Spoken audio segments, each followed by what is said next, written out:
Fala Brasil, TV Imperial no ar e hoje novo vídeo do quadro Os Esquecidos. E dessa vez, um cara que é praticamente um deus pro exército, mas que muitos brasileiros não conhecem. O Marquês Gerval, Marechal Manuel Luiz Osório. Então agora já deixa seu like, se inscreva e vamos logo ao que interessa.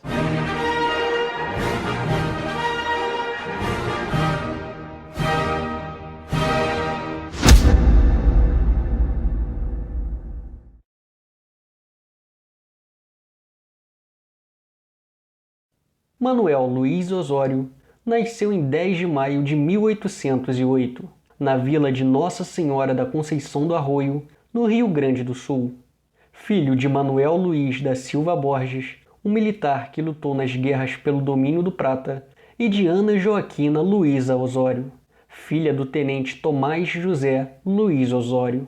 O futuro marechal do Exército Imperial foi criado na fazenda do avô materno. Lá, aprendeu desde cedo a dominar os animais que lhe serviam para a montaria, a arte que o guiou por toda a vida. Sem fazer estudos regulares, Osório aprendeu a ler e escrever em casa, e com quase 15 anos de idade, em maio de 1823, alistou-se como voluntário na Cavalaria da Legião de São Paulo, o atual 5º Regimento de Cavalaria Mecanizado. Na ocasião, partiu junto ao regimento de seu pai para a província da Cisplatina, onde iria lutar contra as tropas portuguesas que resistiam à independência do Brasil. E logo veio seu batismo de fogo, pois o comandante de armas, Dom Álvaro da Costa, permanece fiel a Portugal. Com isso, começa o conflito entre as tropas portuguesas de Dom Álvaro e as brasileiras, lideradas por Frederico Lecor, e após várias batalhas, é acordado um armistício entre as partes. E em março de 1824, o líder das forças imperiais, General Lecor, pisa em Montevidéu, capital da província, assim pondo fim ao último reduto da resistência lusa na América. O Brasil estava independente. Ainda em 1824, foi feito cadete e, posteriormente, alferes do 3º Regimento de Cavalaria da Primeira Linha. Nesse ano, ele pediu licença, pois queria estudar na escola militar. Porém, sua licença foi negada, pois o Império estava novamente em guerra. O alferes Osório enfrentou nova campanha ao sul do Brasil. A Guerra da Cisplatina se desenrolou de 1825 a 1828. E sob o comando de Bento Manuel, junto ao Arroio de Sarandi, em outubro de 1825, combateu os revolucionários republicanos de La Valleja. E a mira dos lanceiros uruguaios teve grande destaque, não apenas por ser o único oficial de seu esquadrão a sobreviver à Batalha de Sarandi, mas também por salvar a vida de seu comandante. Essa foi sua estreia como oficial em campo de batalha. Já em 1827, devido ao avanço dos republicanos comandados pelo argentino Carlos Maria de Alvear, ocorre no dia 20 de fevereiro a Batalha de Passo Rosário. Na ocasião, Alvear utilizou uma estratégia de falsa retirada, para assim enganar as forças brasileiras. O exército imperial havia acabado de chegar ao local, e mesmo com os oficiais aconselhando a espera, o Marquês de Barbacena estava convicto. O fogo deveria começar já. Porém, além da estratégia de Alvear, o terreno era favorável às unidades de cavalaria, arma em que os platinos tinham vantagem de 3-1 contra o Império. De início, quando os republicanos começaram a ceder, as tropas brasileiras avançaram, caindo em uma armadilha, pois a estratégia de falsa retirada acaba e a cavalaria platina aparece, fazendo com que a ala esquerda imperial recuasse. Em seguida, nossa ala direita também recua, ficando assim o exército imperial somente com o centro, formado por mercenários alemães, em posição. Esses mercenários resistiram e os republicanos não quebraram sua formação, porém conseguiram nos atingir pela retaguarda, que estava sem a proteção das alas laterais. Barbacena ordena o recuo da tropa. As alas esquerda e direita do exército imperial saíram dissipadas, voltando somente o centro em formação. Osório e seus lanceiros estavam no corpo da tropa que não foram dissipados naquele 20 de fevereiro.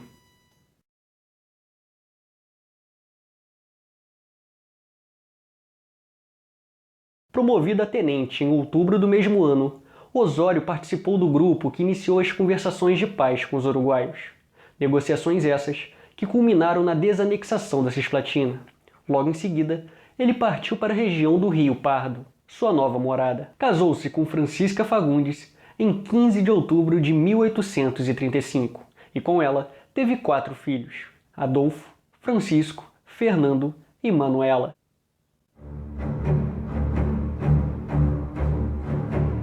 No mesmo ano, estoura a Guerra dos Farrapos, movimento revolucionário que durante o período regencial ameaçou a integridade do Império.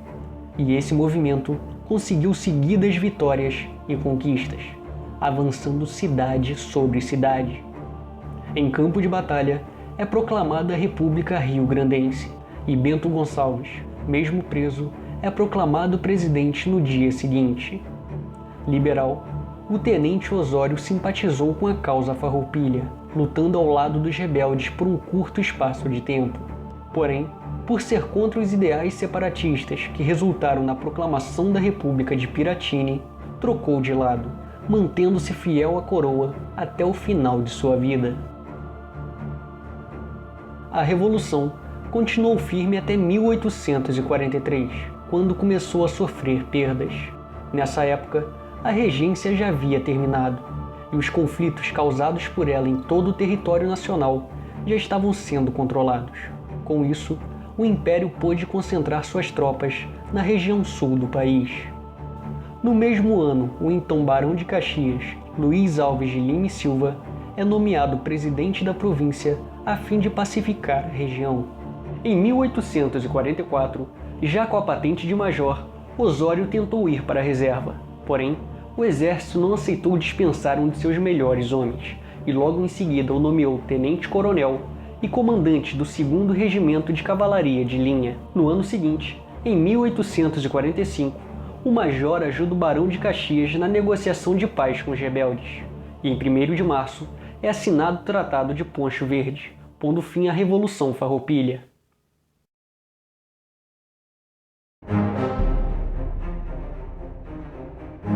O Sul não encontra a paz definitiva e a região do Prata enfrenta nova instabilidade. Nessa altura, o governo brasileiro não chegava a um consenso do que se fazer com o ditador argentino, com planos expansionistas, Juan Manuel Rosas. Para o Império, uma república poderosa na região, como a Argentina poderia se tornar caso conseguisse cumprir seus planos, era vista como uma ameaça à soberania do Paraguai, do Uruguai e do próprio Brasil. Pois, com mais território de fronteira, uma agressão argentina por parte de Rosas seria muito mais fácil. E em 1851, o Império intervém contra os ditadores Rosas, na Argentina, e Uribe, no Uruguai, desencadeando a guerra contra Uribe e Rosas. Em Buenos Aires, em 3 de fevereiro de 1852, na Batalha de Monte Caseros, Osório, à frente do 2º Regimento de Cavalaria, rompe a defesa do ditador Rosas, partindo para uma série de operações decisivas que deram êxito à coroa brasileira. Nossa vitória foi um verdadeiro divisor de águas. Não apenas mantivemos a independência do Paraguai e Uruguai e evitamos a invasão ao sul do Império, como também consagramos nossa hegemonia em toda a América do Sul.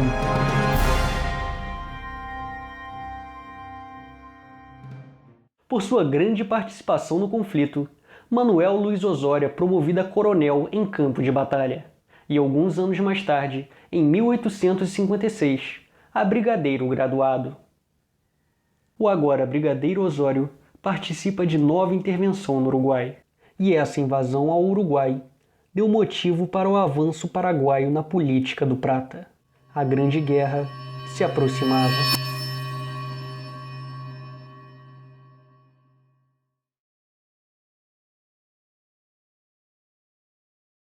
Desde a colonização, A região do Rio do Prata já era cenário de conflitos entre portugueses e espanhóis, e esses conflitos foram herdados pelas nações latino-americanas após suas independências.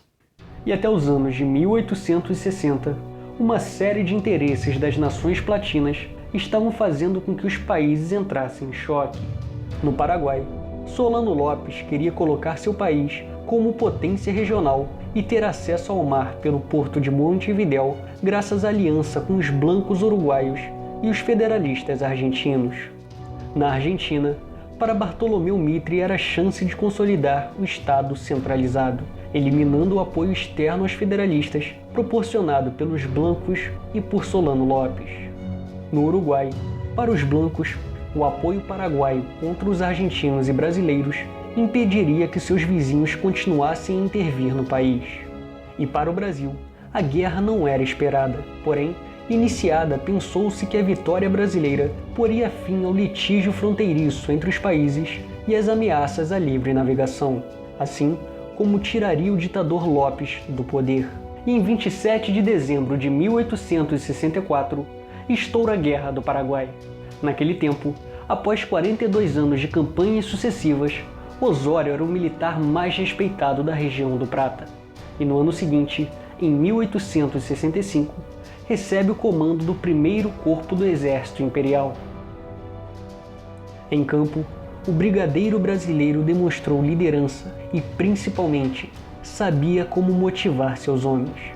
Dizem que nos momentos de dificuldade ele avançava e os soldados, mesmo feridos, se levantavam e davam vivas ao general Osório.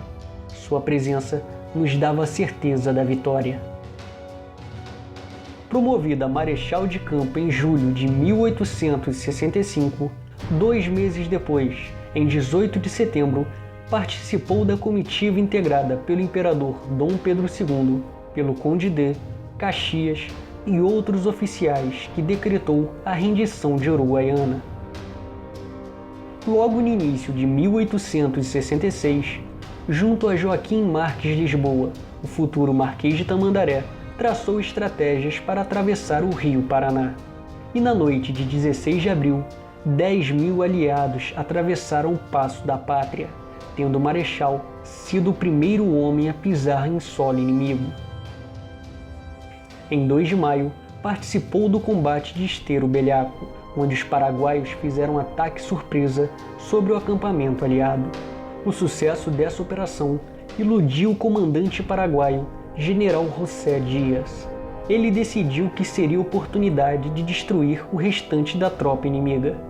O que ele não sabia é que havia atacado apenas uma pequena parcela aliada, pois um contratempo havia retardado a chegada completa dos defensores da Tríplice Aliança. Com Osório no comando do contra-ataque, os paraguaios perderam 2.500 homens. E essa batalha também marcou o batismo de fogo da Divisão dos Voluntários da Pátria.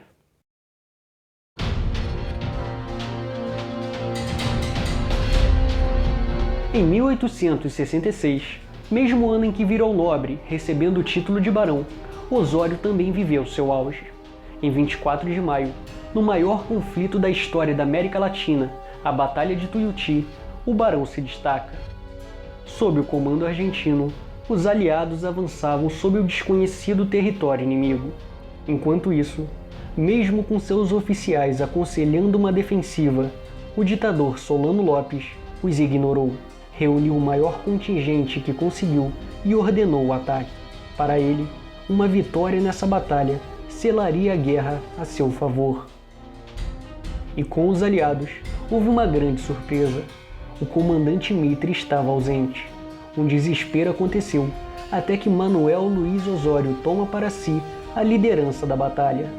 Intervindo diretamente no conflito e reorganizando as estratégias, aos poucos transformamos uma quase derrota em uma expressiva vitória. Vitória essa que foi decisiva para o desfecho da maior guerra da história das Américas a nosso favor. Essa batalha dizimou grande parte do exército paraguaio, tornando-se então o caixão para os planos do ditador Lopes. Ao final da batalha, os aliados ainda tinham força de combate e se fixaram de maneira definitiva em território inimigo. Já Lopes nunca mais conseguiu reunir grandes forças para a luta. Sua última esperança era tentar resistir nas fortalezas. Da batalha, o comandante Osório saiu gravemente ferido. Para recuperar-se, Osório é mandado de volta ao Brasil, e durante um ano ele fica no Rio Grande do Sul conseguindo novas forças para o exército imperial. E em 1º de junho de 1867 é promovido a tenente-general, então penúltimo posto da hierarquia militar. 2 meses depois, Mitre é colocado novamente no comando das forças no Paraguai e dá ordens para que a Armada Imperial Brasileira force passagem em Curupaiti e Humaitá. 2 divisões de 5 encouraçados ultrapassam Curupaiti, mas foram obrigadas a deter-se diante da poderosa artilharia da fortaleza de Humaitá. Em 19 de fevereiro de 1868, o comandante da Esquadra Imperial, Joaquim José Inácio de Barros, o Visconde de Inhaúma, conseguiu forçar a passagem do Humaitá. Agora, um dos últimos redutos da resistência de Lopes foi cercado em uma operação que praticamente não ofereceu resistência. Entretanto, nós só conseguiríamos conquistar a fortaleza de Humaitá em 25 de julho. Em 22 de março, o genro de Dom Pedro II, o Conde Dan, é nomeado comandante das forças no Paraguai. E a convite do conde, seu grande admirador, Osório retorna ao Paraguai, assumindo o primeiro corpo do exército imperial. Osório marchou de Tuiuti a Tuiucuê, avançando contra o reduto de San Solano, que quando foi abandonado pelas forças paraguaias, deixou a fortaleza sem defesa, possibilitando sua ocupação em 25 de julho. Na ocasião, o Marechal de Campo substituiu a bandeira paraguaia pela bandeira imperial, transformando o grande símbolo da defesa de Lopes em base de operações do exército brasileiro.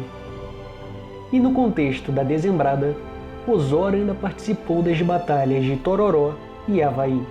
Nesta última, fraturou o maxilar ao ser alvejado por um paraguaio de tocaia. Entretanto, o ferimento não o abalou, o escondeu com um poncho e continuou a estimular seus homens à vitória.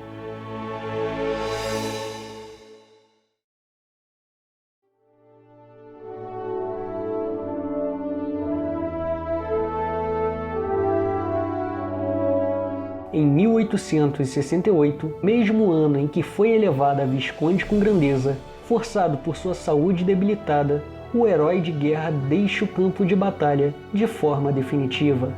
Com isso, não pôde presenciar a queda de Assunção em janeiro de 1869.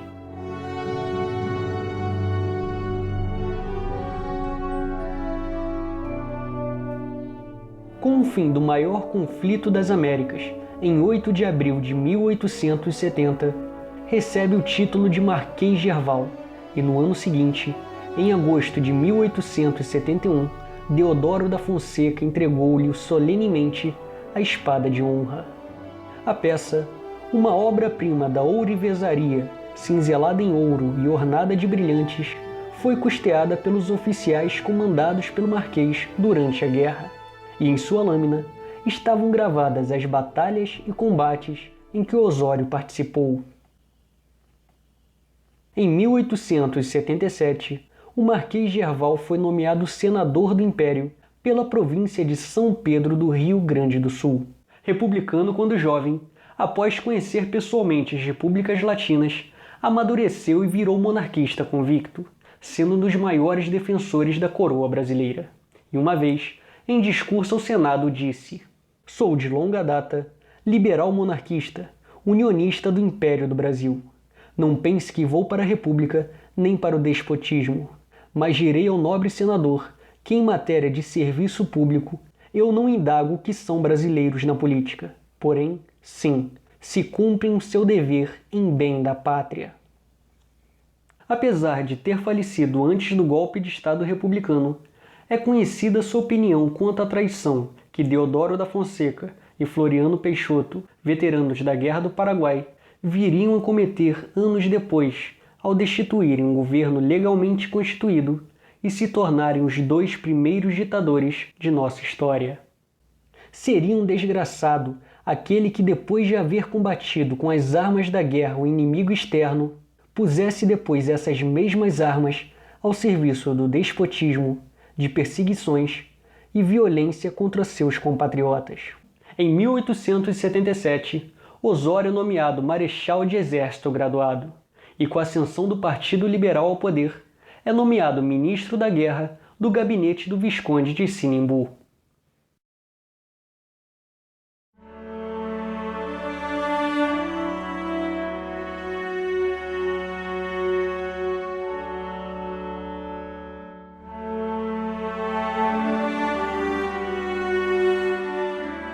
Porém, enquanto ainda estava no cargo, infelizmente uma pneumonia ataca o Marquês.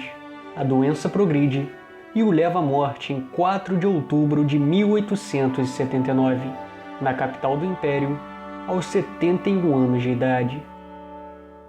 Com o seu falecimento, seguido pelo de outros militares monarquistas, como Luís Alves de Lima e Silva, o Duque de Caxias, e Polidoro da Fonseca Quintanilha Jordão, o Visconde de Santa Teresa, o exército viu uma nova geração de militares, uma geração contaminada pelas ditaduras republicanas da América do Sul e pelo positivismo, que inspiravam na mocidade militar a defesa de uma república ditatorial.